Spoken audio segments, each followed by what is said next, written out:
Donc là, on va vous parler du Théâtre Royal. Donc le Théâtre Royal est du XVIIIe siècle. Donc c'est les frères Bulto qui ont construit un parc à Bruxelles pour faire succès comme à Paris et à Londres.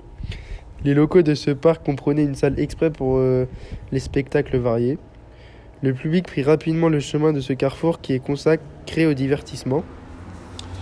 Donc ensuite, les deux frères, ils ont été encouragés par ce succès et ils ont décidé de doubler leur établissement d'un théâtre pour représenter leurs frais et profits.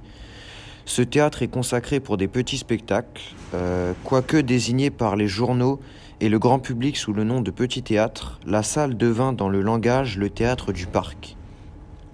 L'activité du nouveau théâtre ne tarda pas à provoquer les protestations de l'archevêque, qui réprouvait la présence permanente de nombreux enfants sur la scène et dans les dépendances.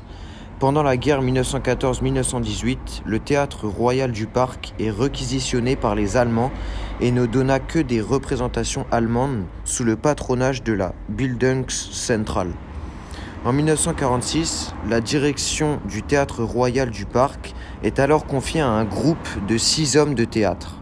Ce système s'avère caduc au bout d'1 an. En 1976, le Théâtre Royal du Parc devient établissement d'utilité publique, sous la seule direction de Jean Nerjal. Il restera directeur jusqu'à son décès, le 3 janvier 1987. C'est Yves Larec qui est nommé directeur pour lui succéder. Il entre en fonction le 1er février 1987.